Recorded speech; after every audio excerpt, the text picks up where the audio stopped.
Today's episode of Northern Lights is presented by North Star Law Group, your trusted partner in Minnesota's burgeoning legal cannabis industry.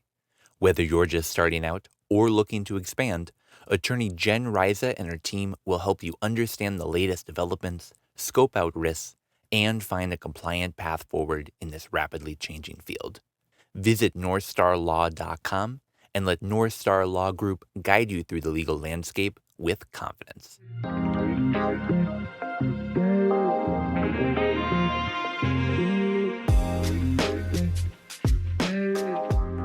And we're back.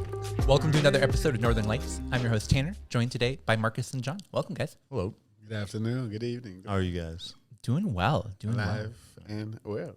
Yeah, it's Also, man, honestly, it's been a good morning so far. Fast-paced morning. Looking good. Yeah, absolutely. We're going to be talking about some of the stuff that's happened this morning, going through it today. We've actually got a lot of news to cover today. It's been a pretty busy week in Minnesota cannabis. So I'm excited to talk through it. Before we jump into that today, this episode is coming out on Monday, February 19th, which means that we have a class tonight. So if you're in your car, maybe you're sitting in your office, at home, I don't know where people listen to Northern Lights, wherever be it, you can come to our class tonight. We're super excited. It's our first class that we got going on at Modest Brewing. Stefan Cornell will be showing us all about Super Soil, walking us through the process. Really looking forward to it. So people should come on down to that. If you're listening to it after Monday, unfortunately you missed it. But no worries. We got another class coming up on the 29th. You can get a ticket to that by going to our website. Or check out our YouTube page. Yeah, absolutely. Check out our YouTube page. And if you're on our YouTube page, thanks for stopping by. We appreciate it. All right, let's jump into the news. So this morning, so Friday, February 16th, the day that we're recording this, OCM had a meeting to update industry stakeholders, to walk through some of the things that are going on, and to provide just a general Q&A session to people on what the office has been doing behind the scenes. Yeah. We heard from a couple different people. Both John and I were there. We're going to be talking through it and filling you in, Marcus, on some of the things that were going on. Also, hearing, I really like, and hearing, your comments, I think will be very beneficial. Yeah. Oh, absolutely. And that's what's exciting about this is we'll be responding to this basically 2 hours after we heard it. You'll be responding to this live on scene, so you can get a more in-depth update on what that whole meeting was about by checking out our next episode, and we'll be going more in depth. But we wanted to talk through some of the big things that did happen at this meeting. Well, it's fresh in our mind. Oh, yeah. So there were 4 people at this panel. Eric Toggle, the general counsel for OCM. We had 2 people from the Cannabis Public Policy Consulting Firm, which is an organization basically helping us to start up our legalization program. They've helped in many different states. In fact, Eric Gunderson formerly worked for the state of Maine, helping to set up their program. He was their first director, I believe. Yeah. So now they go around the country. This will be their 5th state that they've helped bring on board. So definitely some big national expertise. The other person from CPPC, I should say, was Mackenzie Slade, who's the executive director. Yep. And then implementation scientist. Oh, yeah. My favorite phrase that was used perhaps throughout the day. There were a couple others that we'll get to, but implementation scientist, not just a project manager. Yes. And then rounding it out, we had Nathan Radner from Government Relations for DEED. Yep. So good that he's. I know. We did have a little input from Charlene Briner, which was really nice. Even though she was in the crowd, she gave some input throughout, which was, yeah. And we should say the entire thing was run not by Charlene necessarily, but by Merlene Milken, who's running that communications and outreach side of the OCM. She hosted the panel, and I think did a good job of keeping it moving. Oh, yeah. So let's talk through some of the big things that are really our main takeaways from this. The first one was they really look at how we can bring our Minnesota program really to fit in line with some of those national standards, looking at problems that are happening in other states and figuring out how we can solve them here. I think one of the biggest things that stood out to me is they kept bringing up the idea that this is a super litigious industry, that lawsuits are sort of not a, how can we avoid them, but how can we decrease and mitigate the amount that are going to happen and make sure that they lead to lawsuits, but not injunctions. I really like that they made that distinction. Like, we will be sued, but how can we stop a judge from actually going along with that lawsuit is like a key distinction that I'm glad they're looking at. Oh, yeah. One of I think the biggest takeaways that we're going to come throughout this is their big emphasis is how can we get licenses out as quickly as possible. Really, they don't want things such as lawsuits to get in the way of preventing that. Some other big takeaways that I'm just sort of going through the list of stuff that we're talking about. One of the questions that was asked is, what are some of those big indicators for success of Minnesota's program? I actually submitted that question, so I'm super glad that they talked about it. And they said there's really two main standards that they're looking at. One is they run a quarterly survey to look at how many people are buying cannabis through the regulated market versus that illicit market. They want to compare like gram for gram is what they were talking about. How many people are buying through that illicit market versus the legal market? And they say when we have more of that sales happening through the regulated market, that's how we know that our market is working, that more people are switching over to buying out of stores and not necessarily from consumers. I'm really interested in finding the methodology they're going to use for the illicit market sales. Like, how are they going to determine how many grams are being sold in like an unregulated environment? So I'm excited for the first one. Yeah. I mean, they have to contact a certain number of people to get a representative sample. So it might be a pool of several hundred people, but it's like they all have to be cannabis consumers. So how do you like randomly find these type of people? I wonder if they're going to use the same group they used for the legislative report when they did that research.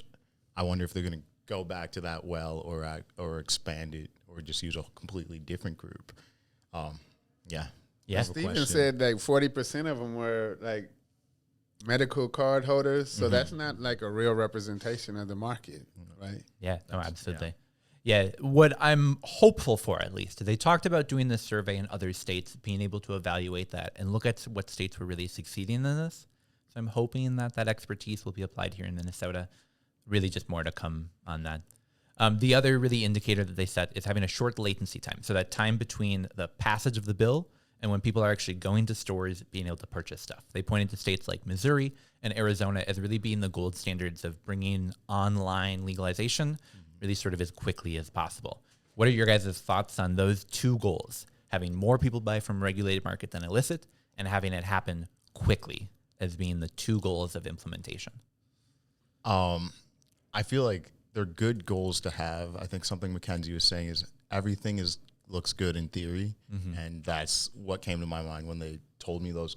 Well, especially when they said like their markers were Arizona and Missouri, which have had haphazard rollouts. Especially they do not have robust social equity systems, and Arizona in particular is a really unique, different thing than everywhere else. Yeah, I think I just want to expand upon that because people point at Arizona as like, wow, they really got things online quickly. And I think what people forget is that Arizona had a pretty robust medical program prior to legalization. Right. That what they did is they started legalization and said, all right, if you meet X, Y, and Z qualification, you can take this and it now qualifies as adult use. Yeah. We have two businesses here that are not at all set up for any type of infrastructure of what adult use like. So it's not like we can go to those places and say, hey guys, guess what? You can start selling today. Because A, they're not set up for it, and B, even if they were, I don't think anyone aside from those two businesses wants that to happen. And something I did mention to them after the meeting is that we do have a robust THC industry in Minnesota. Bingo. We have plenty of people who have been selling THC illicitly and in the low-dose hemp market who would be really primed for that transition, that early licensure. So if they want to make that latency period short, we should look to the current industry instead of looking to bring people who haven't been in cannabis and building them up. Yeah, absolutely agree. So I'm curious, how long? What was the speed? What was the time frame between passage of adult use in Arizona and Missouri and like people being licensed and stores being open?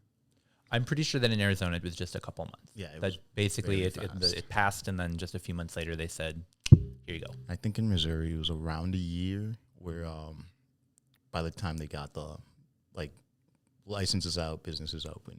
So like both were very fast, but like I said, they do not have robust social equity programs, and one thing they were focusing on is the spirit of the bill we have here in Minnesota. Social equity is a focus. So how can they take those processes from those other states, but also make it, they said, the Quirky Minnesota way, which is just like, we're we're caring about our social equity applicants. Yeah, I put the exact quote because I just love it so much. It's a cool, quirky, very Minnesota cannabis program is what they're looking to build here in our state. A cool, quirky. Very Minnesota. Because we did go through a unique process with how many committees our bill went through and how wide-ranging it is in statute. Yeah, Absolutely. Some other big takeaways from that, when we heard from DEED, when they talked about the grant programs. So Can Startup, Can Train, Can Navigate, and Can Grow, the 4 different programs, even though Can Grow is not technically DEED, it's Department of Agriculture. But regardless, they expect to have all those programs ready to go and basically the money ready to go out by the second half of 2024. That means yet this year, we're going to see that money start flowing out through the state. That's very soon. Very exciting to hear. The one asterisk, which I still think very exciting timeline to hear that yet this year the money will go out. They said if the legislature is able to pass a measure that allows for social equity applicants to get that license a little bit on the earlier side, the money will not be ready in time for that. That it will still come that second half of 2024, sort of regardless of what the legislature does. That was like the big contradiction I saw in what they were saying is like, oh, we want to find people and give them a support structure, but none of the money will be ready by their license time, so they have to go out and find the capital themselves. And I don't think we got enough about protections from those predatory partnerships. I had a few more questions about that, and I'm hoping we can get more answers of if that is our timeline, what protections are we putting in place so people can actually have a fair shot at this. Yeah, absolutely. When are they saying the licenses, that process will begin? July 1st is the goal. So if it passes during the legislature, July 1st, they want to start giving out those So they'll licenses open it up and people vetting can start applying on July 1st. Yeah. And when do they anticipate awarding licenses? I think they were hoping for a pretty quick turnaround time. So we're looking at 30 as to fast as 60 they can days. get them in. Oh yeah. my God. Yeah. The goal is that if this special license type is created, that if we can see these social equity license types go out a bit earlier, that it'll sort of be an open funnel of you qualify, your business meets the minimum qualifications. They talked about during the application process, what are some of those check boxes they'll be looking for? And they talked about how really it's not the state's role to determine what businesses are opening. They really don't want to get sued in the future. So their goal is if you meet the qualifications, you're getting a license. And they were kind of, with readiness, they don't want to define it Yes. in the bill.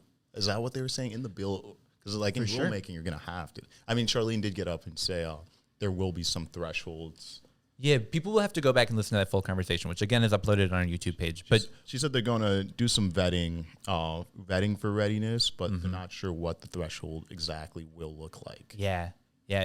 I mean, after being on the activism side for so long, to hear a government regulator say, hey, we get cannabis has a few different entry points. And some of those entry points are from healthcare, where you're used to incredibly regulated markets. And some of those entry points are from the illicit market, where you're not used to any of this. So setting a bar of this is what a ready business looks like isn't how we're going to be able to really evaluate who should be part of this industry. It's going to have to be on more of an evaluative, individualized basis of, does your business have a business plan that sounds like something that can be successful? If so, here's a license. Yeah. So are they going to focus on the supply side, or also retailers? I think supply side will take the main focus, because it's the one that we know already at this point we're going to struggle with. Right. It makes sense. We aren't ready. They said Minnesota smokes more than any other Midwest state. So good on us, guys. Oh, yeah. I mean, we're way cooler than any other state surrounding us, right? I mean, no cap. All right. Well, we're going to be going through this a little They bit. come visit Minnesota. We don't go Right. visit them. Sorry. Quick trips to That's Michigan. I know, for real. But just imagine, Minnesota cannabis tourism is going to be awesome. Yeah. It's going to be a place to be. Fishing with some legal men. Fishing with some spliffs in. Damn. Coming to a Minnesota Cannabis College event calendar soon. I got another question. Oh, yeah, absolutely. So they're talking about provisional licenses that may be available July 1st. For sure. And they're going to focus on the supply side. So does that mean that somebody who and this is for social equity applicants alone? Yeah. And so if somebody plans to be a social equity applicant, do they have, and they want to be vertically integrated, are they only going to be allowed to start building up the business on the supply side if they also have plans to open up a retail store? What my prediction is, right, when they reclassify the social equity licenses, is that after that you'll probably be able to apply for endorsements for the other license types. So if you get the social equity license, get the endorsement for like a meso business, and or micro, you can do your vertical integration and be both supply and retail side. But I imagine if the dispensaries won't open up until early 2025, if somebody does have plans to be vertically integrated, but they're going to concentrate on like cultivation or manufacturing ahead of like building out a retail store. So it's such a great question, and I totally get where you're headed with that. Unfortunately, no, not at all. Too deep in there. No, the unfortunate part is, well, a lot about our cannabis program is clear because that's been passed into law. Mm-hmm. This specific measure is actually still at the legislature. As of right now, if nothing passes, we're not going to see any of these early licenses go out. Nope. Well, we do hope that the DFL-controlled House and Senate and the DFL governor pass the bills that the DFL-led Office of Cannabis Management are asking for. We certainly hope that. Yeah. It's not like a for certain like boxes checked yet kind of thing. Yeah. But the goal is that they'd really be trying to put these licenses out on all of those categories to as many people as possible on the social equity side. I mean, how close are they to completing the rulemaking process? Oh, that's still decently far out. I mean, we probably won't see that completed until early parts of next year, I think, is the timeline that they've said. They were like one of the challenges they have. I took a note, one sec. One of the challenges they have is with while you're installing the programs, the bottlenecks will be popping up. Mm-hmm. So they're going to be trying to rulemake and implement, but then also as something pops up, they have to nip it in the bud and then go back to rulemaking. So it's going to be start-stoppy in that way, like to avoid bottlenecks at full adult use. Yeah, so like probably early next year, but public input, I think this fall, they're going to be looking for that final the 30-day public input at time, I think, is when things are going to be almost firm. Mm-hmm. Yeah. And that's what sort of makes this tricky, is that we could have these temporary licenses going out that might qualify under like temporary rules that aren't like the full rules because they wouldn't have been totally implemented and put in place yet. So we're going to perhaps have a period of time where it's going to be a lot of balls in the air at one time that the government is juggling to try to get this on board. Yeah. So more to come. And they're building a team. Yeah. Oh, yeah, absolutely.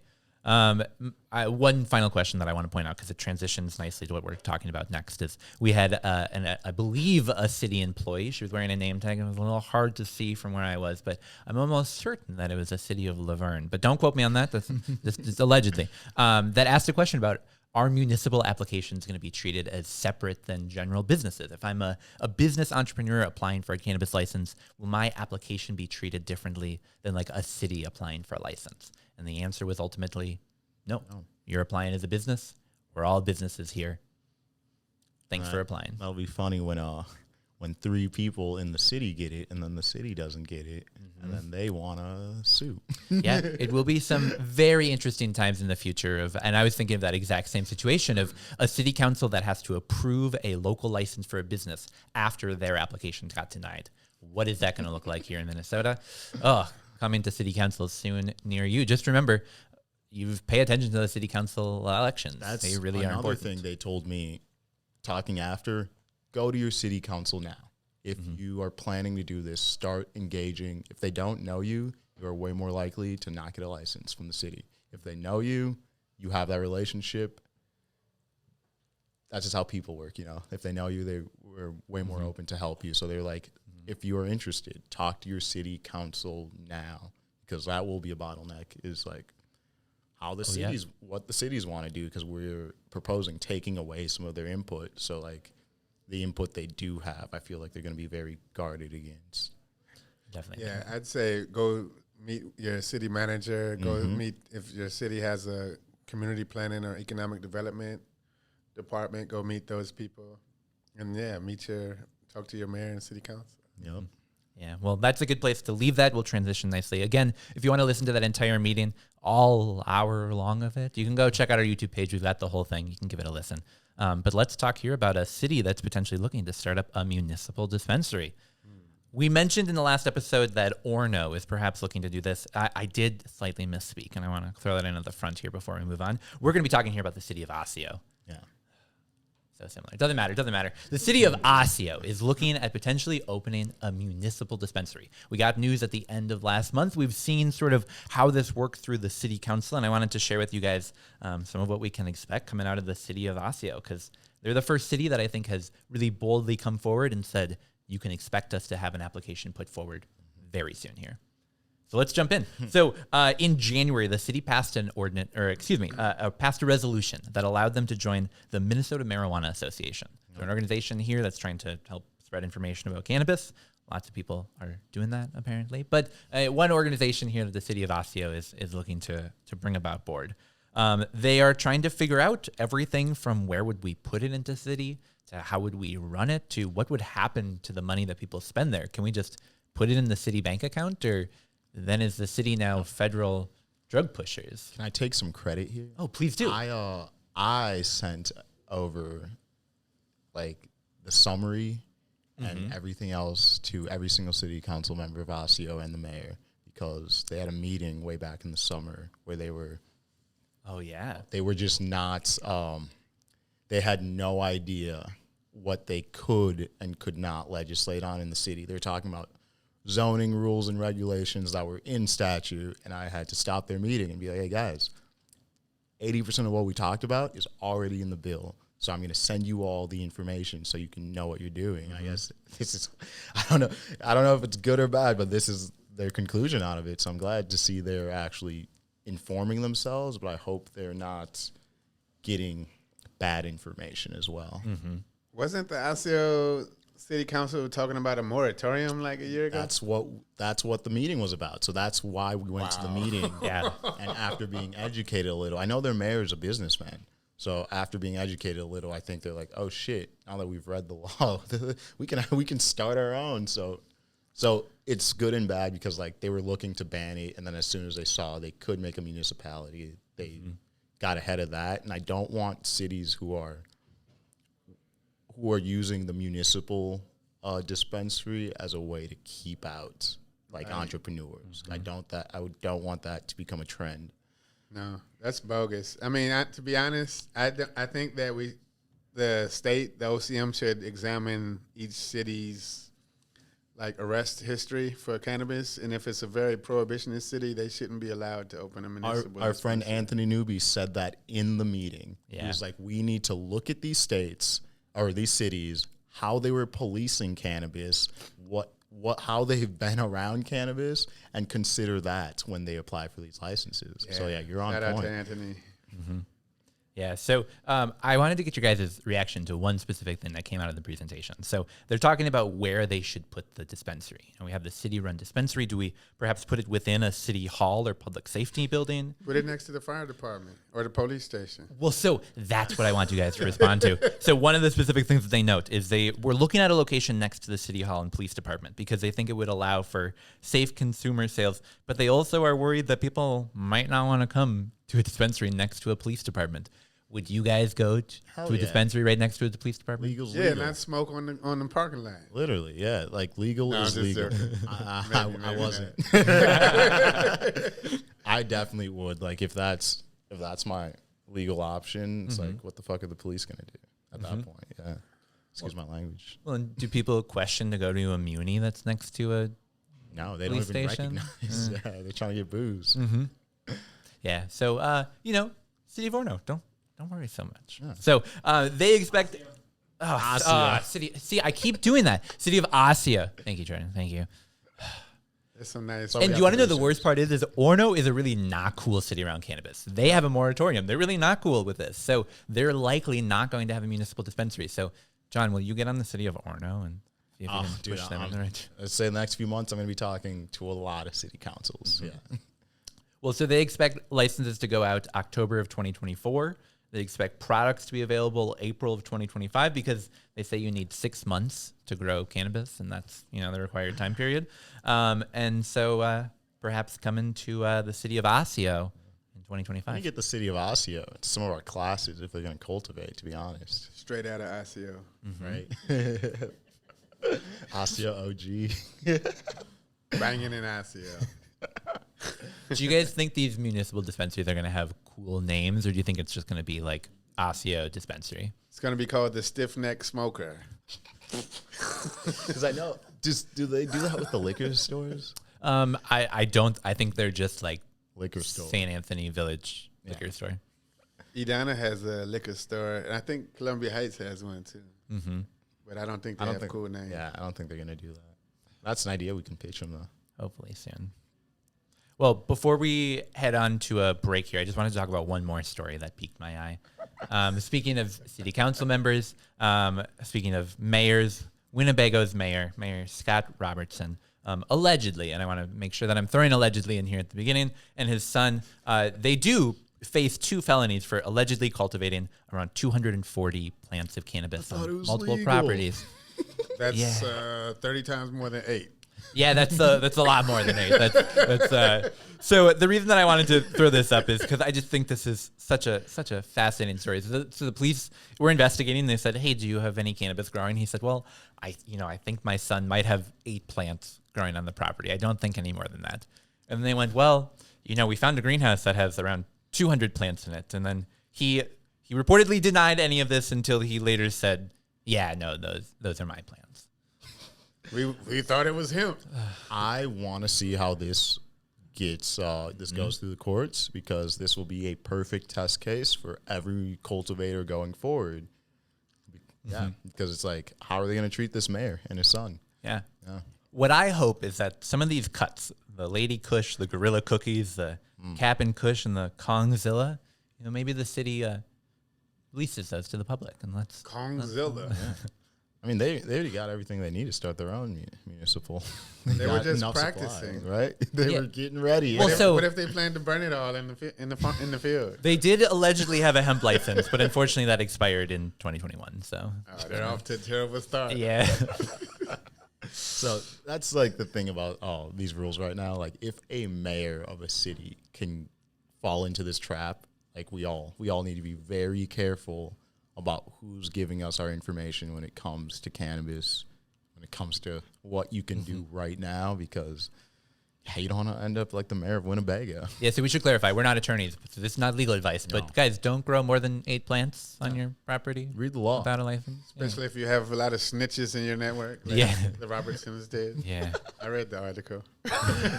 There was some tips. I bet.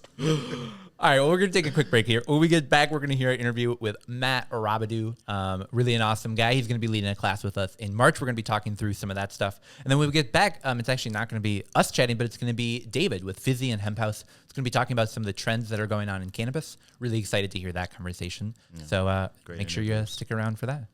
We'll be right back. Thank you.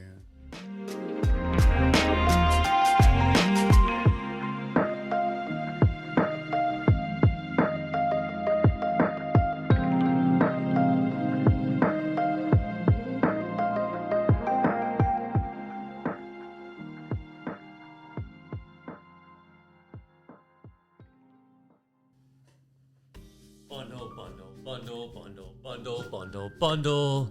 It's time to bundle for February. We've got 2 free tickets with every new bundle coming out February and March and April with Bovida. We're doing a new bundle, and you can have 2 tickets to the boot camp for the bundle. Hey, Steve, you can just tell people that they can buy the bundle. They'll get 2 tickets to the boot camp. You can go to mncannabiscollege.org/highly-educated and just buy your bundle. Why didn't you just say so? Go buy your bundle today. And we're back. Welcome to the Northern Lights podcast. I'm your host, Stephen Eigenman, joined by John here. And we have a special guest, Matt Robidou. Thanks for coming, Matt. Yes, thanks for having me, everybody. We are so glad to see you today. Let's dig into it. So If you don't know Matt Robidou, he has taught our previous class, Drying and Curing, along with Bovida. That was a November 2023 class. Matt, we're happy to see you growing in this industry. Tell us a little bit about yourself. So, born and raised Forest Lake, Minnesota, so just north of Minneapolis.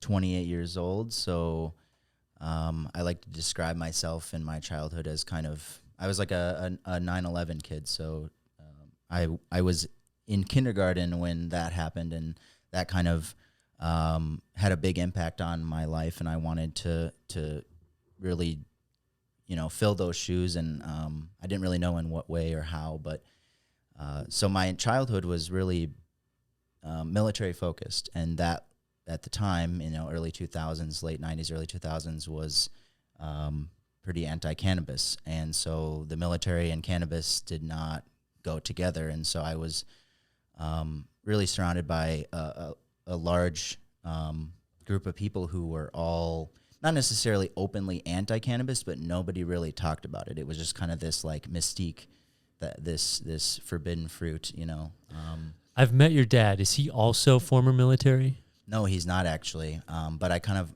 come from a military family. All of my grandparents, at least my grandfathers, were in the military in some capacity. World War II, Korea time frame. And so I definitely inherited a lot of pride from that service, and I kind of wanted to, see what I could do. And so I went into the Marine Corps right after high school. And at this point, I had really only barely kind of touched cannabis. And so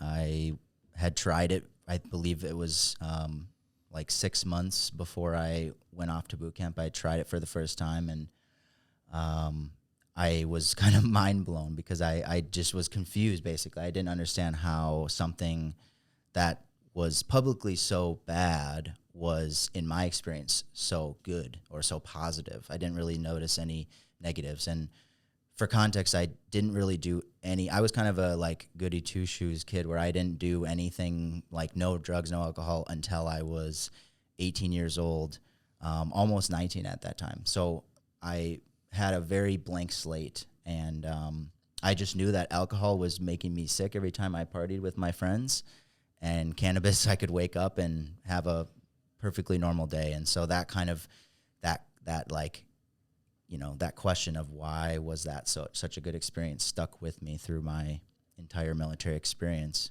You were involved in some capacity, like pre-military, high school. Yeah. Tell us a little bit about that, because I've never heard of that program. Yes, so I was in the United States Naval Sea Cadet Corps, which is an 11 to 18-year-old youth development program funded by the United States Navy. So it's really cool. I like to describe it as like Boy Scouts for the military. So I was able to do so many things that you would never be able to do otherwise. Like no civilian would be able to do that, and let alone I was technically still a civilian, but I was a kid, and I was flying in Black Hawks, going on ships. I went on C-130s, like plenty of different bases around the country, all while I was a child, which is just insane. And so that really had a big it steered your course. Yes, it did, and it really kind of set the foundation of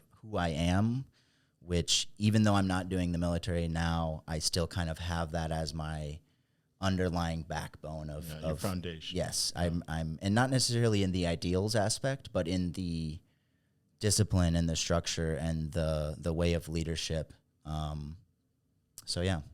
So kind of working off that, with that background in the military, like you said, since you were a kid, how was the transition? First off, actually, where were you stationed during your service? And then how was that transition back into civilian life like? Mm-hmm. So I kind of bounced around a little bit. I started off, I went to boot camp, Camp Pendleton, MCRD, San Diego. So you bounce between the two bases. My cousin was at Pendleton for a while for the Marines. Yeah, it's a nice base, but it's also not when you get more into the mountains. It's very... you guys hang in the desert. Yeah, exactly. It's very, desolate. Yeah, shout out to 29 Palms. Everyone calls it 29 Stumps because it's just, there's nothing there. But I went to MCRD for boot camp, and then that stands for Marine Corps Recruit Depot, San Diego. And then I went up to Pendleton for my combat training. And then after that, I went to the Defense Language Institute, Presidio Monterey, in Monterey, California. And I learned Mandarin there, which was intense. That was a 15-month course. So I always joke that I didn't go the officer route because I needed more school, and then I ended up going enlisted and doing 2 years of school anyways. So yeah. That was 2016? 2014 to 2016 was all my schooling time frame, and then I arrived in Kaneohe Bay, Hawaii, October 2016, which was amazing. Probably the best situation I could have asked for. I found a lot of my spirit there. Man, those islands are so spiritual, and the culture is just amazing. It can be very welcoming, and especially when you look into all the underlying unique Pacific Islander cultural aspects, and so yeah, I really carry that. Like, Hawaii is kind of my home away from home now, and so yeah, getting out though was a challenge. Yeah, and I know you developed some hobbies like photography. Did that take place while you were in Hawaii, or did you come? Like, I'm always curious about that, and we'll get into Raiden Labs, but before you started growing cannabis, while you were still in the service, like, tell us about the hobbies that you were able to find. Yeah, so I started with photography, and it was an interesting situation. I actually went through a divorce, and photography was kind of my outlet. And I always tell people I if I'm going to do something, I'll do it 110% or not at all. Like, I'm kind of all or nothing kind of a person. And that's led me to where I am now. But at the time, I was trying to find that thing because I didn't really, outside of, I kind of had lost myself in the military. And so I picked up a camera, and I was always interested in art, but I felt like with drawing and stuff, I always kind of sucked at drawing stuff. I still, to this day, I always have like ideas, I try to draw it out, and it just looks horrible and compared to what I imagine. But photography allowed me to express that in a way that was precise, because I didn't have to draw anything. I could just imagine that and then find it in the environment and capture that. And I liked the idea of, like, what can I fit in the constraints of this box? Constraint breeds creativity. Exactly. And so I just would literally go out, walk around. I started with a little Canon Rebel. I think it was like a T3i or something like that. And I just would walk around the beaches, towns, and I would just look. I would be very present and observe. And so that's kind of where the photography side of me started, which then kind of grew, and I ended up getting hit by a wave, and it ruined my camera. That poor Rebel died in that wave, and so I had to buy another camera. And at that point, once again, 110%. So I invested into a Sony A7R III, which at the time was brand new. So that cost me a pretty penny. How much is that? Like a $2,000? It's like a $3,000 body, and then the lens was another $2,500. Wow. And I also had bought a drone, so I was doing drone photography as well. And so I kind of went really hard into that, got really good at the editing side, started getting reached out to by Hawaii kind of focused Instagram pages, and started getting my work shared. And at one point, kind of my peak where I actually left off at, which I think is, is cool, but also sad. Hawaiian Airlines had reached out to me and asked to use one of my photos in one of their campaigns. And so that was kind of where I was at. And I actually ended my kind of photography run shortly after that. And that was due to coming back to Minnesota. And let me tell you, Hawaii is easy to take pictures in, like, relatively. It's very easy to go out and just take pictures. And sure, that did allow me to develop those skills, but yeah, it was pretty difficult coming back here. And just things had changed. So, Right. Yeah. I can't imagine. So you've served in the Marines. You're dealing with a relationship breakup. You've found some hobbies, but you haven't really found your entire self. Where did you start when you got back home? Like where were you at? And feel free to kind of transition into how you found cannabis. Mm-hmm. So growing up around the military, I thought that the military was going to be my entire, like that was my career. I truly believe that up until probably halfway through my time in service.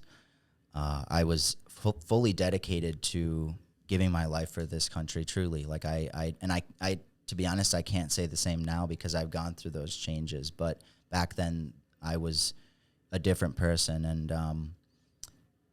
so getting out was a very hard challenge. I also came from, my job was inherently difficult because everything I was doing within the signals intelligence space was top secret, and so I couldn't share anything with anybody. So no one really knew like what I was doing, and I didn't even know half the time what I was doing because what I was doing was top secret. So it's like this pipeline of uncertainty, and so all I knew is that I wanted to get out and I wanted to find something that what everybody says is like that you the whole find your passion, you'll never work a day in your life. Mm-hmm. I don't think that's true to the full extent because work is work and it's hard, but it makes it a hell of a lot easier to digest and do those things when they're worth it. Anyways, I get out and I'm literally lost. Like you can ask my wife. We have known each other since we were 13 and 11. And so she was very well aware of like who I was and what she thought I was going to be. And so that form of me that kind of got chewed up and spit out by the government was not who not only I wanted to be, but nobody really recognized that. I was very broken. And I had no direction. And the military is, you can ask any veteran and they'll tell you that it's kind of a fire hose effect of information right before you get out, and then they just kind of discharge you, and it's like getting sucked out of a spaceship into like the void of space where you're everything's normal, and then all of a sudden you're just in this complete scary environment where everything's uncertain and quiet. Just floating. And exactly, and I know a lot of people go through that, and that's why a lot of veterans go through that kind of 1, 2, 3 year transition period where they don't really know what they want to do, because the military instills such a different way of thinking about everything, and it's helped me in a lot of ways, but also hindered me in a lot of ways. And so getting out, I was on different medications for anxiety and all that, and who do you where's the doctor? Like you go to the VA, I would imagine, right? But like, what is like? Most people don't know what that means. Like, take us through the military pharmacy in a sense. Mm-hmm. So basically, when you get out, you have to, and I actually was prescribed these pills by like a Fairview clinic doctor, and that was because initially it takes time to get into that VA ecosystem. VA is essentially Veterans Affairs, so the government has a branch for covering all the medical needs for service disabled veterans, and so you need to have service connected disability to utilize those services regularly. And the problem is when you get out, you have to then fight and prove that you have issues that you need the government to understand and validate that are connected to your service. Mm-hmm. And that takes a long time and a lot of effort. And for me, being broken spiritually and mentally, and physically, it took a while to get that rolling, and a lot of kind of fighting. So you really get into this kind of ecosystem of you feel kind of just like another, just like another number in a sense. There's so many people that they go through there, and I understand that, but and I do want to say that the Minnesota VA is probably one of the better VAs. I haven't been to many others, but I've had no like truly inherently negative experiences. It's just that their service is kind of it's not tailored to like, oh, you're paying for this, so you should get a priority. It's you're just another person that's earned this, so it's a different kind of take on it. And so at one point in my psychiatry time frame, I was told that cannabis had no medicinal value, and at the time I was using cannabis for medicinal value, and I was like, okay, you have a doctorate, I have nothing, but this is helping me in some way, and you're not even acknowledging that. Like, you don't have to know that it's like how it's exactly helping to understand that there's something there. And so that fueled my interest and even further into the cannabis space. And to be honest, at first I started growing more so because it was like, I can save money. You know, it wasn't much of a thought. And that was 4 years ago in 2019. What were those first grows like? Pretty hard. I started with autoflowers, which for any of you who don't know, autoflowers are essentially like timed. You only have a certain amount of time before they're done. So if you do not know what you're doing, you're probably going to get pretty rough results, as in low yields. So my first grows were, you know, I thought I was kicking butt, but realistically to where I am now, it was pretty big difference. But I kind of took on the philosophy of experimentation for every grow. So I wasn't trying to find the right process. I was trying to find just simply, what can I change to make this better every time? It was, how can I understand when things go wrong? So I started like letting things get messed up in certain plants to watch them, and that bred more curiosity, and I started reading a lot of literature back then, and this was at a time where I hadn't really started college yet. And I was just reading. It was kind of like, you know, THC is known to provide and then a bunch of science, like different numbers and terms. And I'm like, I don't know what that means. And then just continue, you know, so it was that frustration of like, why can't I understand this? That led me to kind of pursue that plant science route. Yeah. So you're a full-time plant science student at the U of M. What has the program been like, and how have you been able to apply that information? Like you said, at first you were just doing grows, kind of being like, you know, still a scientist, but now you're on that degree path. And what have you learned from that you've been applying? Yeah, so it was really cool to kind of go to school in this kind of the way that I've done it has been really effective for me. Mm-hmm. And that's been everything that I learn. Think of like a filter, right? It's like I'm filtering everything through the question of, does this apply to cannabis? So literally everything I've been learning is like, does it apply to cannabis? And it's splitting into two directions, yes or no. Mm-hmm. And I'm focusing a lot more on the yes stuff than the no stuff. And so I know, compared to my classmates, you know, I'm a junior now. I'll be a senior next semester. And I probably know a lot less about flowers, and as in like petunias and trees, and that as my classmates. But nobody, at least yet, has been able to come up to me and hang with me or surpass me in the cannabis side. And that's because I've only been looking through it. Like, it's so specific. And starting the business has been really the enabler for that, because I've been able to take what I've been learning and apply it to an actual operation, and then have those connections to my professors to talk and ask questions and all that stuff. So far, it's been really good. Like, honestly, I'm impressed with the program. I think a lot of people, including myself, haven't taken advantage of all the potential that degree can provide, or that path can provide. There's so many different like networking opportunities, If somebody wanted to follow in your footsteps and try to get a degree so focused in cannabis Yes. like you're doing, what would be the 1, 2, or 3 tips that you'd tell an underclassman or someone going to college soon? Let's say if somebody's listening, how could they do the Matt Robidou degree? Mm-hmm.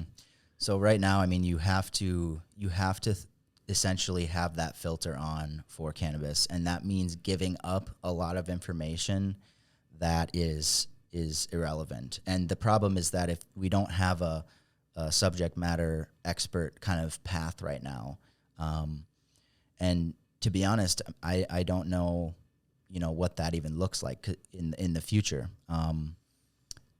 Whether there's going to be 2,000, 3,000, 4,000 level, as in higher level classes focused on cannabis, I don't know. In terms of the timing right now, it looks like if I keep going, I might be the one to help with that. To teach. Because there's nobody qualified, willing, or able to do it. At the University of Minnesota. At the University of Minnesota. And so, I mean, I would say you're going to have to get used to reading a lot. That's the hard part is I didn't go through a program to make me an expert in cannabis.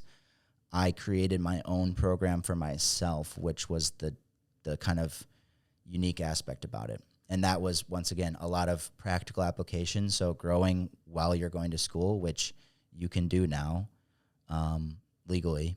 And the other is being able to read the literature while you're going through. Because for me, it was I had a lot of the knowledge already there. It was more learning the why behind it. So I already knew that cannabis, with cloning, like auxin is a important hormone that enables for root growth, but I didn't know why that was or how it worked. So when we started to talk about auxins, I was already familiar with the practical application of that and what it looks like. It's just now understanding the scientific description of what's going on and being able to understand that is really the true goal of someone that's trying to become an expert in the field. And I mean, for a third one, I would say network, because you need people that are backing you, because in cannabis right now, a lot of people want to do it, but no one's really there's not many people willing to actually undergo that pioneer route. So having a good network to help you forge that path is a big bonus. Talk to your professors, talk to people in the industry, and that'll really get you to where you want to go. Because I still don't even know exactly where I'm going, but I just know that I have a really good group of people kind of help pushing me towards that goal. So I really like what you said about just keeping that cannabis filter on, because I feel like current college students can do, if you were in school right now, and you want to work in cannabis, you can do that same thing where it's this applies, and just building your memory bank of what can I do after this? That's awesome. Exactly. Man. Yeah. Thanks, Matt. Great answer. We'll be right back.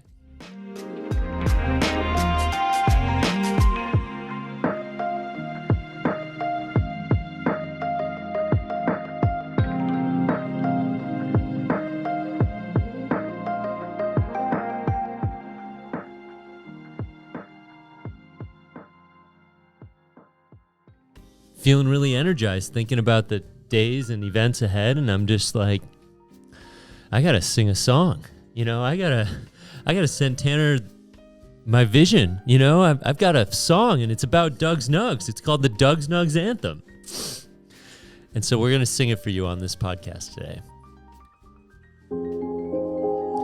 Come to the boot camp. Come to the boot camp.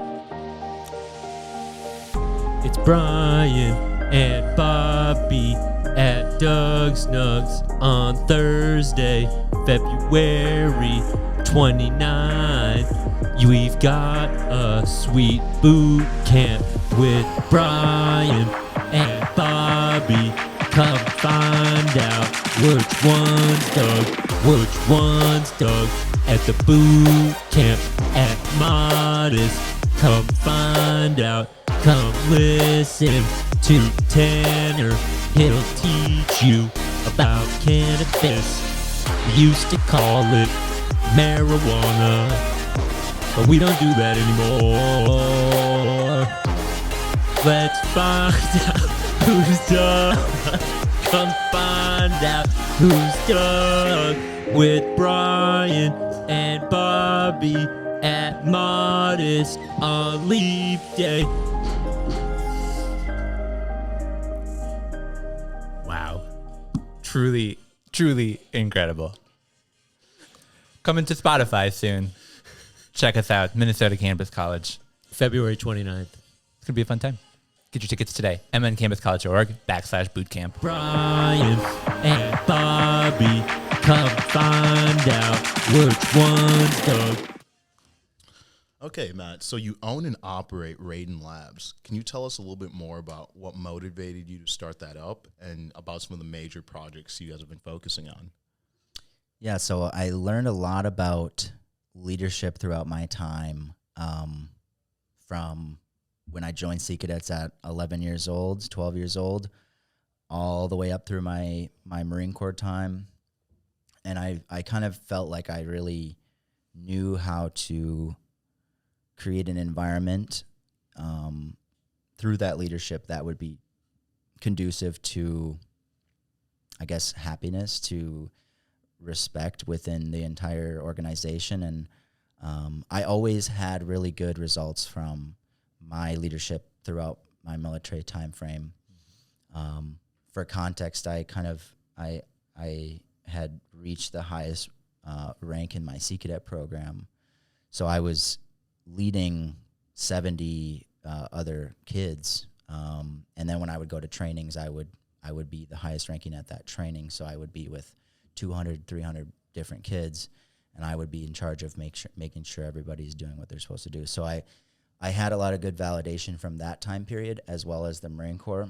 I'd love to see clips of you at like 17, just Drill and bossing people around. Yeah, and I was that, I don't know, I just was that, like, I always pursued that leadership style of, like, you should feel comfortable, but also respect, you know, your leadership. Like, that was my goal. Is like, I didn't like the authoritarian style of, like, being rude or whatever. Like, that's a common leadership style that I see, and I just hate that. And so the biggest thing was, like, I got out of the Marine Corps and I told myself I'm never working for anybody again. That was which I ended up working for my wife, by the way. So I don't think that counts.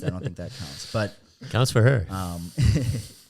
So I guess. Well, I mean, let me fast forward you, right? Like, so 2023, Canna Connect 2, Raiden Labs is there. Then Raiden Labs comes out at, like, the legalization event, puts out a dope recap of the legalization event, and, like, all of a sudden it feels like you're on the scene. Mm-hmm. Like, first week of August, Minnesota Cannabis College Summer School.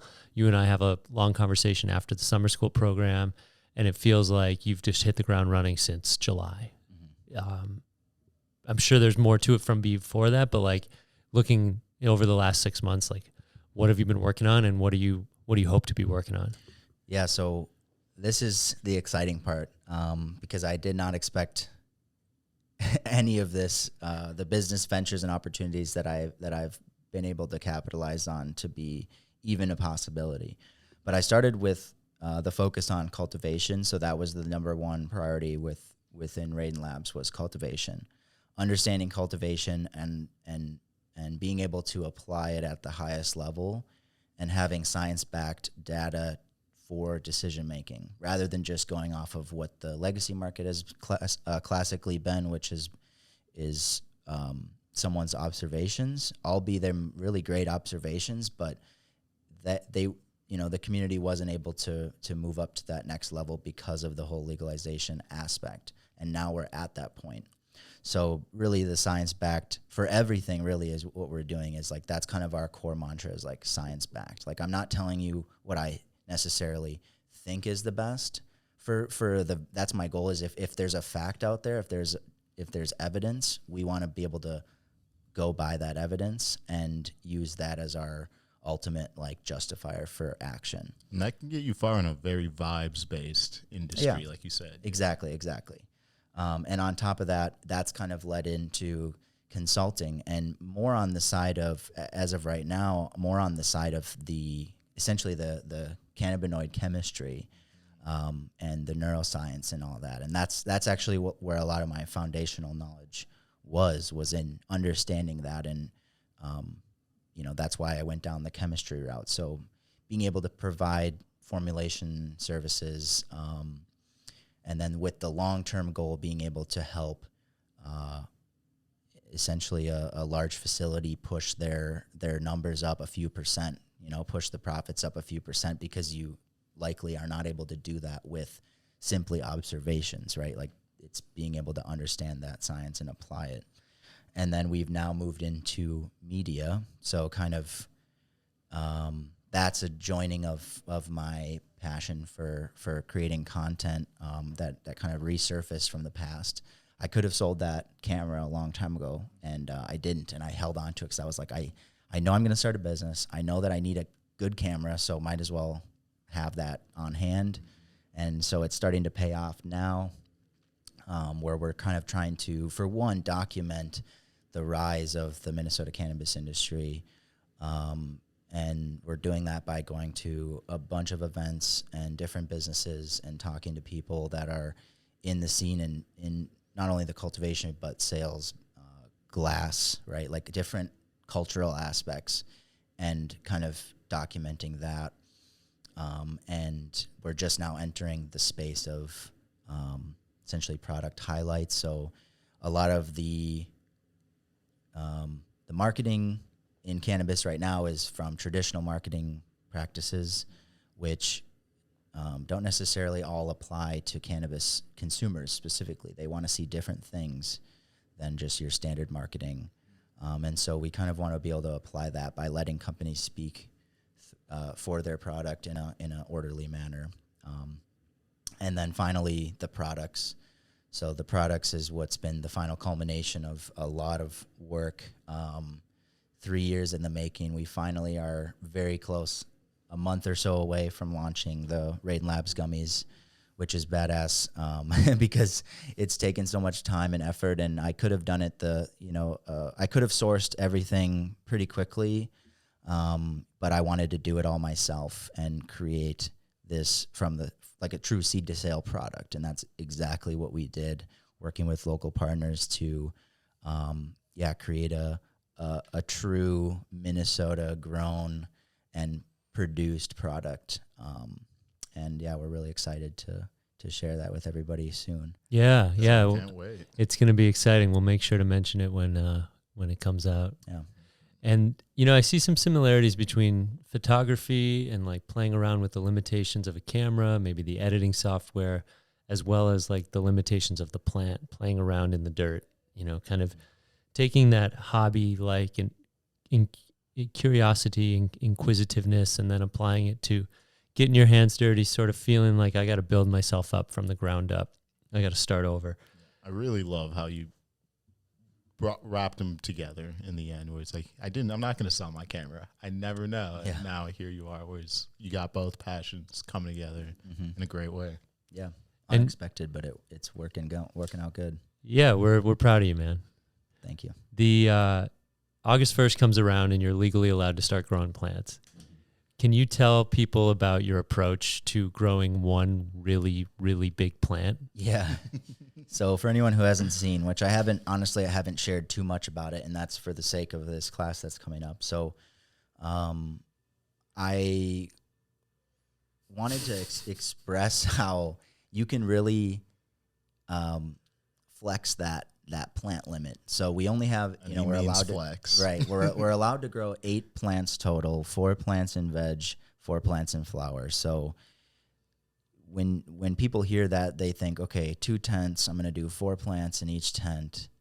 And that's what they're going to do. And they're going to grow them out. And, and so I kind of had the idea of like, okay, well, we need to be able to maximize this. And this was from the beginning. I basically planted a seed on August 1st and grew that out for around 4 months, which is just, roughly 3 weeks, 3 to 4 weeks longer than traditional for a grow.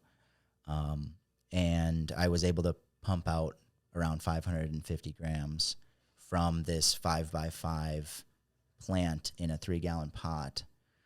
And I'll have pictures, and I'm actually going to bring to the class, I'm going to bring essentially the stem skeleton of this plant that's just gargantuan, and kind of, stress that, because instead of doing 1 tent with 4 plants, you could do 4 tents if you really wanted to. Yeah.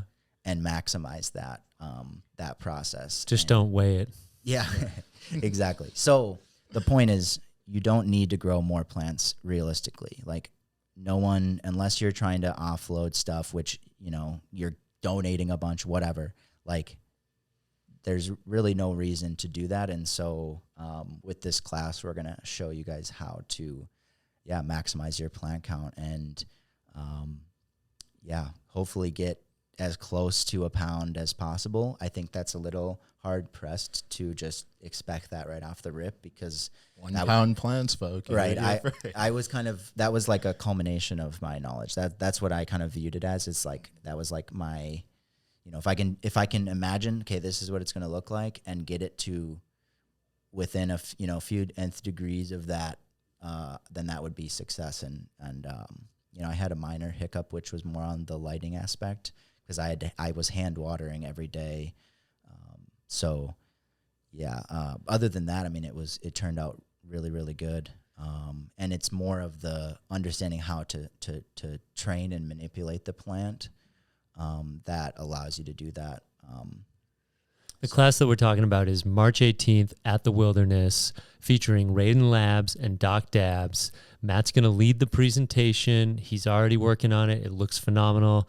We're putting it out more and more every day, but this is kind of a cool opportunity, because I know you look up to Doc Dabs, but you're really taking like a feature role in this presentation, and he's going to be there to add in and answer questions. But I know you look up to him, and I know this is going to be a great class. Yeah, I'm really excited. And for context, Dr. Clement Dabney was probably, I think, he was the very first person that I met in the industry, and that he came to the U of M's one cannabis science class that we have, which covers everything. It's not like cultivation or anything. It covers a lot of different things. It's a very well-rounded class, but it kind of relies on guest speakers.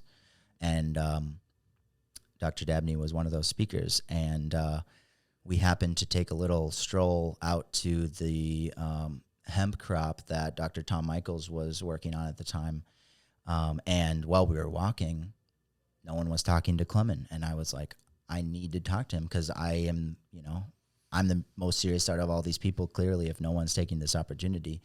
And so I jumped in there and grabbed his email, grabbed a little bit of his attention, and expressed to him what I was doing. And a year later, me and him are now working on some projects together. So it was a long time coming. Clem is incredibly busy, and he's doing a million things. Him and I are kind of similar in that sense. But yeah, I'm just really glad to kind of have that come full circle. Yeah, finally. Absolutely. And just looking ahead to the spring and summer here, like, how else are you working with the U of M? Are there any things you've got on the horizon that you can shout out or highlight from the U of M's perspective? Yeah, so there's quite a bit. I think the U of M is finally starting to take notice of the cannabis side, and the average person would I would hope they would think, come on, hurry up, U of M, like, it's already legal. The hemp's been going on for what, 5-6 years now, and we still don't, like, I'm 6 years later from that moment, and we could have technically been doing some research then, and I'm still the first one. I mean, Clem jokes about having to carry those gun safes in the back of the car just in case they came across any feral hemp. Right, exactly, yeah. So I think a lot of it is still in stigma. So we are working on a lot of things, though. Like, a lot is on the pipeline. I saw they have two from the Cannabis Research Center. They have two current studies ongoing right now. Just one studying like the effect or THC in the workplace, like how it's viewed, and others studying like ecological effects. Right. So, Yeah. So we and precisely. So we don't have many. Specifically, the way I can do research is in the plant science field. So if it has to do with plant growth, my specialty is my degree is agroecology, but which basically means that I'm very well rounded within plant science. I'm not a geneticist, but I'm not a horticulture. I'm kind of a little bit of everything, and then through my graduate program is where I'll start to kind of niche down into areas. Which right now I'm leaning towards physiology, and my mentor Dr. Nathan Alens, he is a lighting expert. Recently got hired at the U of M and just got his PhD from Cornell like 2 years ago. So he's kind of leading the way. We got some. He's leading with lettuce. Yes, he is. He is, and that's what he did his PhD on, for context. But he's very interested in cannabis, and so I'm kind of building. Think of it as like I'm building a team of cannabis-focused researchers who this isn't going to be their primary focus. It's my primary focus, but they're on board with what I'm doing. So they're essentially look at it as like a committee. This is what I'm working on, monthly meeting, discuss, get help from them, as in Dr. Adrian Hegeman in the biochem lab. He can do any chromatography I need, mass spec, all that. So like basically tapping into this team of people who have not only a knowledge base, but the ability to tap into resources and utilize that, multi-million-dollar equipment. And so we're building towards that physiology side of things for tackling that research. why physiology? So that's the specifics, is that that's what hasn't been done at the U. So the U of M's doing industrial hemp breeding. The U of M has done these studies that are more on the medicinal, social side of things. Right? But within plant physiology, that is this part that hasn't been done yet. Let's grow this and see how it grows in a controlled environment. And applying the light aspect is really the kind of cherry on top. And that was based on, fate, circumstances. I could not have asked for a better, more qualified mentor, which is Dr. Nate Alens, being able to facilitate that light category and impart that knowledge on me and help me build all this.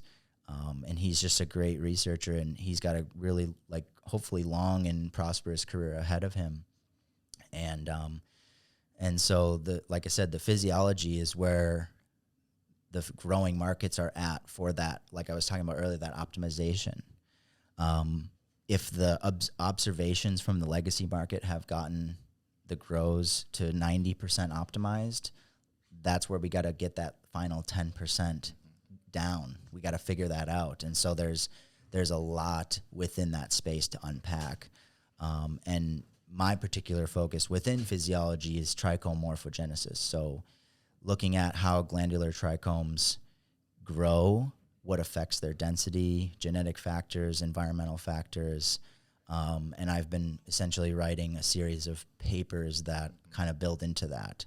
And so what my graduate school studies look like, hopefully if everything goes well, is kind of a series of papers that are all in this same general but yet specific category of cannabis that are building on top of each other over, by the end of it would be 9 years of my research and time and thought process going into this giant, massive understanding of cannabis trichomes. And like I said, going through school and doing all this, that's where the uniqueness comes. And so future horizons are, hopefully we're going to get some cool, useful data, useful more than cool, but it's cool if it's useful. For sure. So, and then being able to apply that to not only the Minnesota cannabis industry, but ideally to the global industry, and start improving how we grow this plant. So, and lighting is, just want to preface this, but lighting is very important because it is the single most negative contributing factor to cannabis in the industry. For we're using a lot of energy, and therefore it's increasing the whole carbon footprint of grows. And so the idea is if you can better understand and manipulate lighting, you could then lower energy levels for the same effect and get and just save that money and thus use less energy, thus contribute in a more positive way to the overall economy of the world. God, I love that. Yeah. I think Matt's unique approach is really going to go far in this industry. Yeah, like I was going to ask though, with you breaking boundaries in the parts of cannabis you're focused in, is there any other research you see around the country, around the world that you found, like, you know, you're not exactly focusing on, but you find super interesting, would like to share with us here? Yeah, so I've been digging into a lot of the cannabinoid research recently, and it's been interesting because there is not the most so with studies, you need depth. You need the more sample sizes, the better. With sample sizes often comes more money. You need more funding, more sample sizes, more funding. And cannabis is naturally struggling to get that funding when there's the stigma, and a lot of universities are funded federally, which if you don't get, it's not even that the federal government needs to provide that funding. It's that it's kind of like pissing off your parent in a sense of like they're giving you all your sustenance, and then you're like getting some little snacks from your aunt, and they're like, quit giving them that. Like that's kind of that relationship where the government, they're worried about the federal government cutting funding based on pursuing technically illegal interests, and so there's kind of that disconnect there. So yeah. Awesome. And wrapping up today, Matt, where can people find out more about you? So right now we're on Instagram, Facebook, and LinkedIn. Those are the kind of primary three. Raiden Labs USA. We also just started our Raiden Labs media account, which will be posting shorts from this summer. We filmed the entire summer's grow, so we'll be kind of uploading different educational bits from that. And yeah, look for the website soon, raidenlabsusa.com, and I think that's it. Come out to our March 18th class and come see Matt in real life or on the live stream. He's got a lot to share. Yes. Yeah, come out to those classes March 18th and April 15th. April 15th. With Bovida. We're doing the dry and cure class.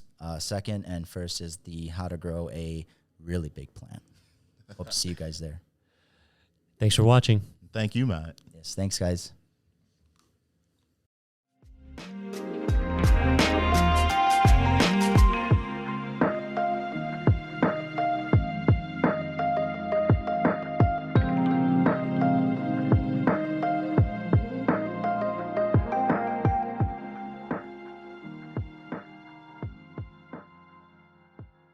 Hey there, Marcus. Hey, Tanner. So I got my seeds. You ready to grow some big plants? I am. Do you have your seeds? Bam! Dude, you don't need seeds that big.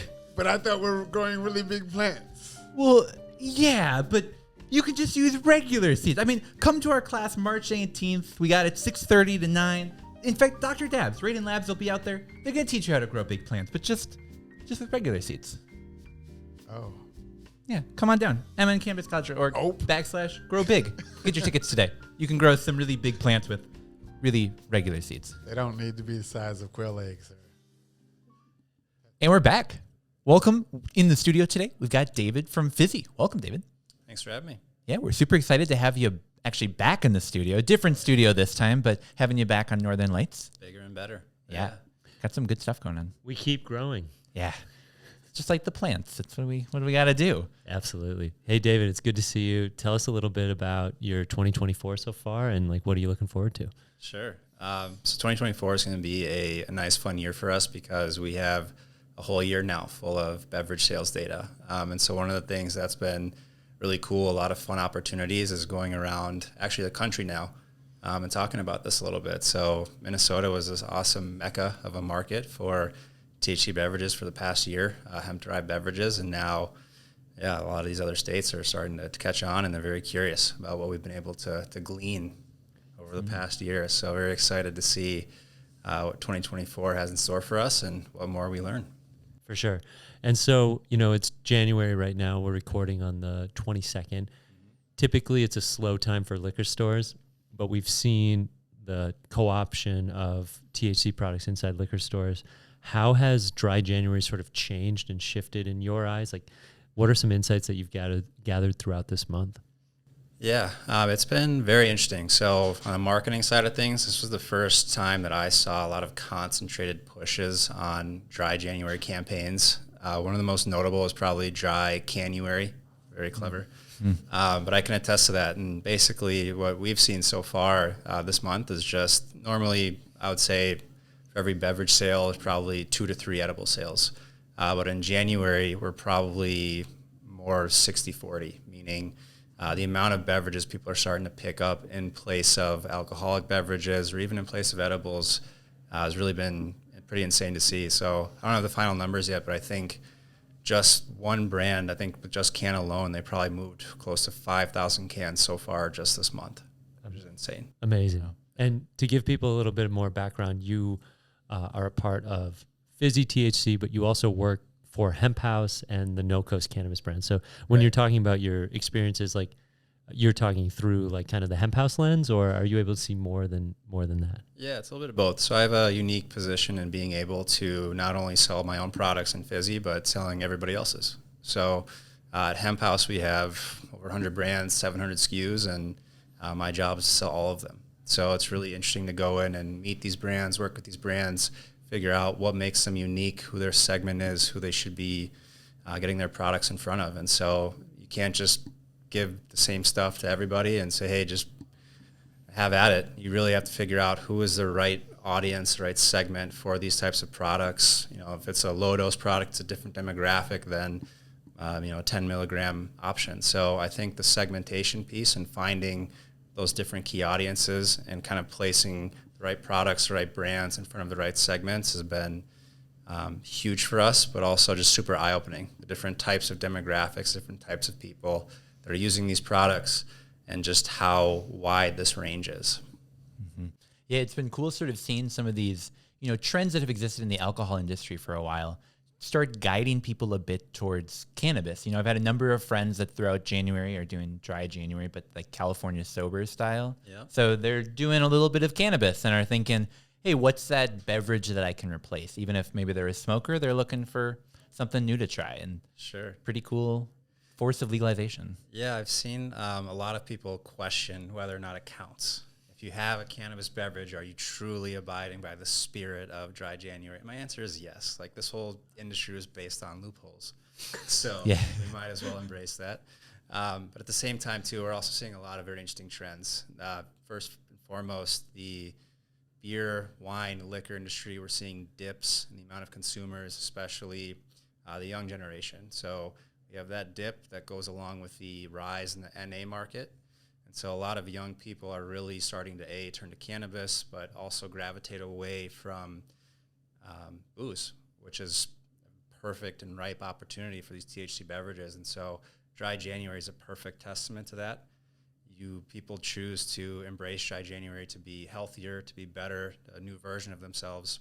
And now they have this brand new option. And what's so fascinating about all this is I would say these THC beverages are the first true psychoactive difference to something like a beer, like a wine, like a liquor. It makes you feel something. And so I think CBD beverages and that wave had a lot of promise, but it's that psychoactive component that can make somebody really like feel something and relax. That's been so popular.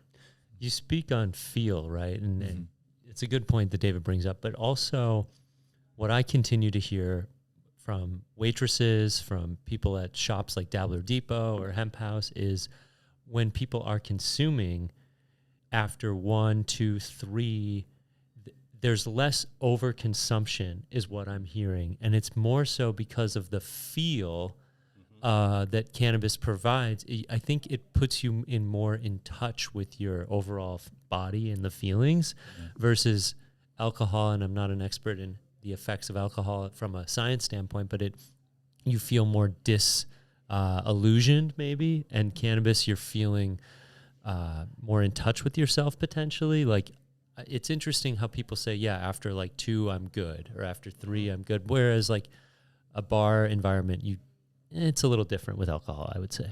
Yeah. No, I would definitely agree with that. Absolutely.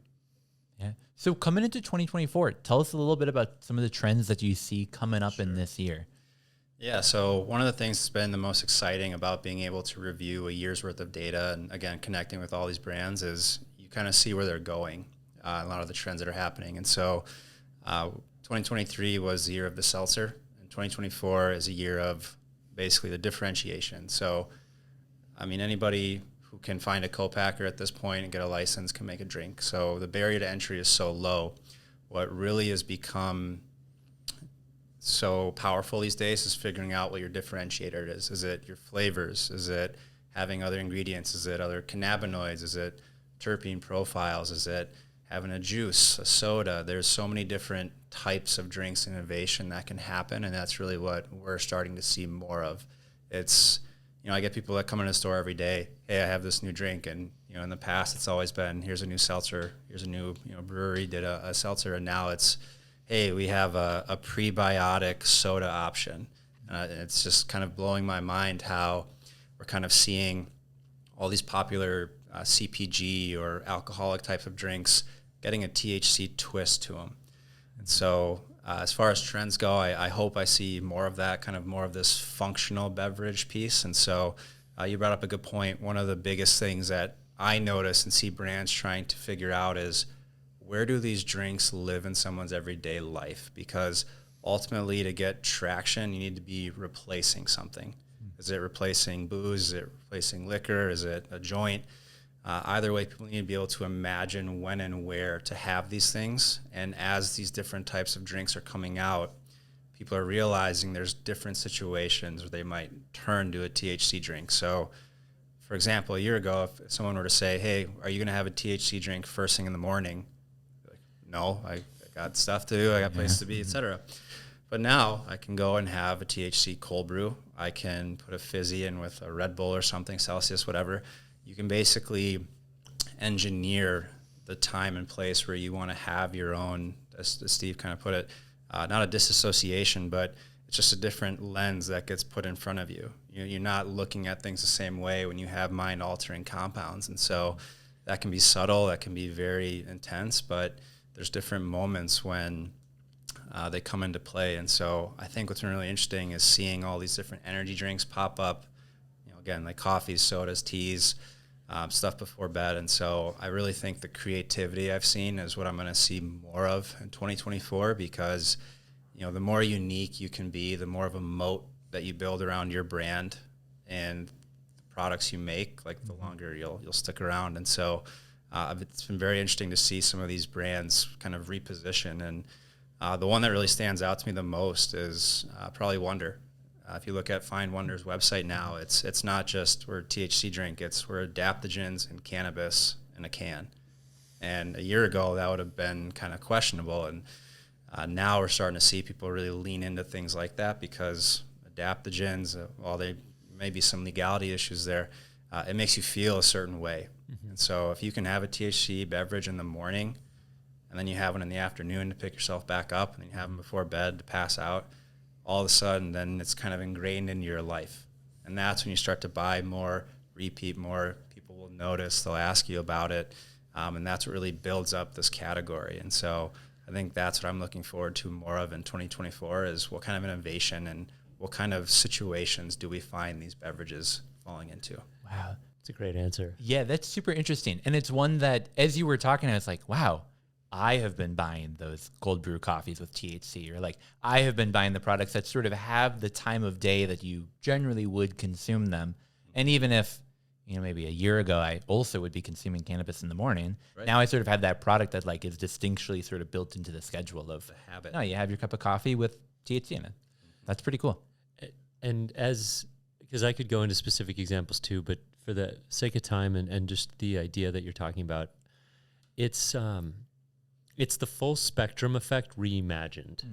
So in the same way that I didn't enjoy the straight CBD tincture, that I preferred it with CBG or CBN, I think what we're starting to see is like, I'll speak personally, like I don't like a straight THC product. I prefer it to have the CBG, the CBN or whatever. And so beyond just the cannabinoids, the functional mushrooms, the adaptogens, that is the full spectrum effect reimagined. It's just a more well-rounded product, so it's going to speak to more consumers, and the consumer's going to feel a more balanced effect, even if that does include a psychoactive feeling. Agreed. And I think the other thing too is those moments, like when you have it. So it's not just how you feel, but you want to craft how you feel at a certain time. And so one of the things that you're talking about trends, this isn't necessarily a trend, but a prediction I have is we'll probably start to see these beverages be widely available in arenas. So, for instance, if you go to a game, right now we're all probably sitting here thinking, I would much rather pay $15 for a THC seltzer than a beer. And so A shitty beer. there's that opportunity. It's not a matter of if, it's a matter of when. And you know, if it doesn't happen in Minnesota first, I do know there are other states where that reality is becoming even closer. But there's also innovation in the space that even if they don't sell those drinks there, you can still make your own. Yeah, let's talk about a workaround here. Sure. So we had some fun with this. One of the things that's really interesting when you start a brand is you start off with an idea where you think the value props your product will resonate with an audience. And so for us, we thought for Fizzies, hey, you can make your own THC beverage anywhere. Awesome. But the biggest value prop isn't about making your own drink per se. It's actually more about being able to do it anywhere. And so the fun that we had was basically taking these through TSA's airport, walking through clear, crossing our fingers, and then ultimately, realizing that we were able to get these in and go have one of these drinks on a flight. And that was step one. Clear. And then from there, it was, we can take these to Vikings games. We can take these to Wild games. We can take these to the Twins games. And tonight we'll be taking these to the Timberwolves games. Hey, clear to that. Big season. Wow. And so instead of paying $15 for a beer, I can't advertise this, but you could still get your beer and make it a little bit more fun in theory. Yeah. Not legally advising that, but Absolutely not. I have heard individuals who say that that's a nice, fun feeling to have at a sporting event in front of a lot of people. And so we wanted to capture that and do more of that. And that's really where these little handy keychains. Yeah, and so each tablet of a fizzy dissolvable beverage is 2.5 milligrams of THC. Yeah. And I don't know if it's placebo or not, but it immediately puts a smile on my face. The first sip. Yeah. Sparkling. Absolutely. One would like a wonderful sort of dosage where really anyone would be able to do this. If you drop a couple in your beverage, if that's your thing, but otherwise dropping one in there, suddenly you got 2.5 milligrams just ready to go. Yeah. Pretty cool. And I think when we were making this was back where there was the 50 milligram cap, so I never really had to go beyond that. But now with the 10 milligram cap, I've always thought it's funny that people will just add these to already existing THC seltzers and beef them up a little bit and have some fun. So, I don't personally do that too often, but it definitely works. That's cool. So what we're looking at here is a transformative case. So it takes it from the classic Advil bottle or the classic gummy packaging, and it puts it into a transformative case that allows you to get away like it's on your keychain. So whether it's TSA or the the yellow security guards at the games, so it's very innovative but you're not reinventing the wheel. It's so simple. Yeah, it's so simple. Yeah. But it's funny because I got this inspiration from actually a customer who talked about her experience at a Vikings game, and they don't drink anymore, and so they wanted something. And that got me curious. I started asking more customers to send me places where they would try these, and the answers I got were absolutely ridiculous. So I had somebody who was at a funeral who popped 2 or 3 of these to deal with all the stress of a funeral. And so that's what I mean, though. That's kind of the beauty of it. You can take it anywhere. It can be good, bad, hopefully not the ugly. But I thought that was just such an interesting it's one of the most interesting phenomena of marketing is when you actually go talk to people who use your products. Like you learn so much more than you possibly could on the internet or behind your laptop. And so I can't recommend that enough. Like you'll just your experience, you'll learn so much more about what your products could be if you start talking to people who actually use them on a regular basis. So this is a flask. Yeah. Yeah. Basically. I love this. Yeah. Well, now you got me thinking, like, I got to go see a movie next week. Like, Oh, yeah. well, I Do could all bring the time. this along with me. The new Godzilla. Yeah. It's very good. Shout out. And then, lastly, Dave, you're heading to Florida soon. You want to Yeah. touch on that? Yeah. So LinkedIn's a big world, but basically what we started doing over the past year was releasing some of the data that we found from Hemp House, all the THC beverage sales, and it caught wind from a few people who are big players in the industry. And so ultimately got invited down to Miami at the start of the month, end of the month, so February 1st, to go give a presentation on what we've been able to learn about THC beverages for the past year. So that'll be with Delta Emerald Ventures. It's called Canna DataCon. I'll be joining a lot of pretty prominent people in the space. So it's exciting times. And I don't know if any other Minnesota folk are going, but I would love to have some companions down in South Beach. Yeah, we'll get this podcast out as soon as we can. So hopefully you can find some friends down there. But Absolutely. It's been great getting to know you this past year, these last 12 months, and we're impressed with the work you're doing and Thank you. the innovation you're providing this industry. It's a lot of fun, and I think you're doing a great job online of just sharing more information. And we were talking a little bit offline, like we still don't know how big this industry really is from a hemp-derived standpoint. It's fascinating. Yeah, and I think that's ultimately what we're trying to get to. And so the big point with teaming up with people like this, with people who are venture-backed or whatever, is that the amount of different networking opportunities, the amount of different smart people you can get in one room to really crack not a simple problem, but a simple question, which is how big is this industry? There's papers out there. Whitney Economics did a great job of figuring out how big the hemp market is in total. But again, that's not just drinks; that's the entire edible space, et cetera. But it's crazy that it's as big as the marijuana market. And so, if we can start to slice and dice and figure out how big the beverage opportunity is, to your point, that's when alcohol distributors, booze distributors, that's when this stuff truly becomes ubiquitous across the country and not just here in our favorite state. So the more we can learn and really quantify the opportunity for these brands, I think that's going to open a lot of doors and kind of kick the doors off the hinges, so to speak. Cool. I'm so excited to see where the hemp industry goes. I mean, I'm excited for all of legalization, but to see sort of where our little home brewed industry is able to grow and expand in the future, it's only up from here. Absolutely. Well, thanks so much, David. Yeah, thank you.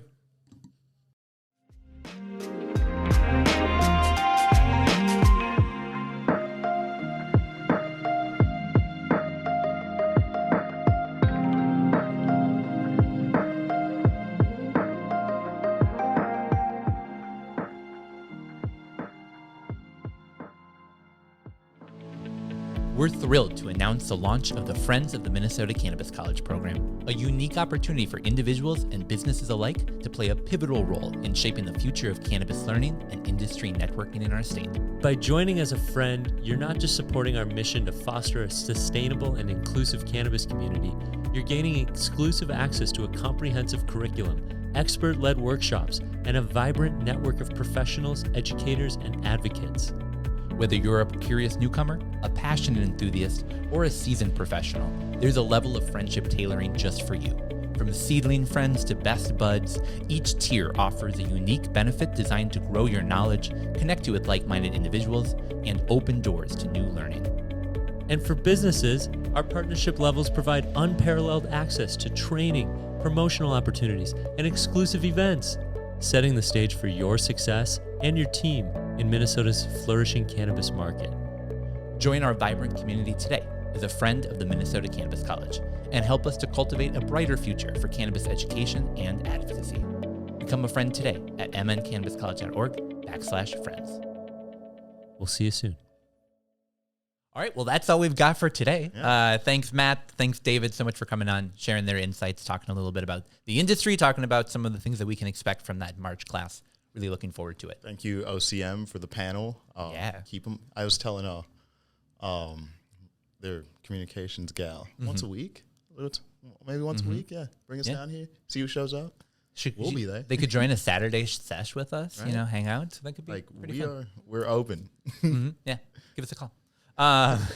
Well, make sure you tune on in back next week. We're having our interview with Jamie Croyle and Veronica, two awesome people, actually two separate interviews, but two really incredible women here in Minnesota. We're going to be talking about some events that we've got upcoming, but also talking about some of the products they have, doing some sampling. Really looking forward to that one. You can also catch our Black History Month bonus episode this coming Thursday with the dynamic duo behind Soul Grain. Really an awesome interview. Soul Grain has been, so I keep one in my car now. And it's just like my car snack because like the unmedicated one's so good and it What is fills it? up my tummy. It's We're gonna change your I'll go world, grab it. Marcus. It's It's the best some of the granola. best granola you've ever had in your life. Damn, my nipples are getting hard. it's like it's I'm fucking fresh, with you. it's healthy, and I usually don't say this about shit, but like it looks so beautiful. It's so good. Yeah. when you look at it. You know? Damn. Yeah, really, really good. So definitely, Super excited. yeah. So let's go sample that. But you guys can find us in the interim on Facebook, Instagram, Reddit, LinkedIn, YouTube, TikTok, all of that, all the socials. Go and find us. Threads, we're still on there technically. Is Threads Do a people thing? still use that? I don't know. I'm on, Whatever. I'm on Blue Sky. Are we not Oh, on You TikTok? want an invite? We should get the all right, make sure you subscribe. We'll be coming to more social media near you. Follow us on YouTube. That's the big one where you can check more episodes of Northern Lights. But until then, we'll catch y'all again very soon. Peace. Peace. Tell a friend. Thanks, guys.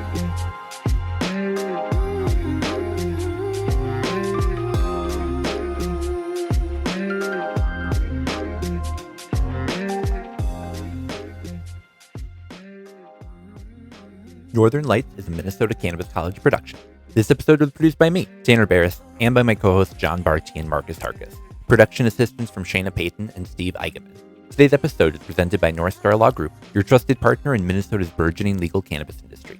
The information provided in this podcast does not and is not intended to constitute legal advice, but is instead for general information purposes only. Information shared may not constitute the most up-to-date or legal information. No listener should act solely on the basis of information provided without first seeking their own legal counsel. The opinions and views expressed on this program are those of the speakers and do not necessarily reflect those of the Minnesota Cannabis College. Please listen responsibly.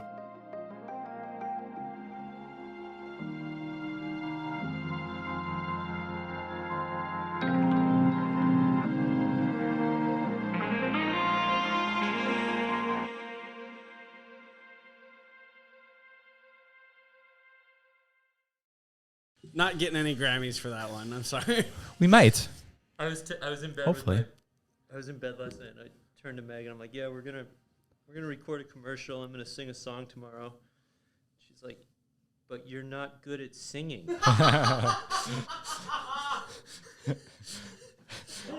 That doesn't stop us. Yeah.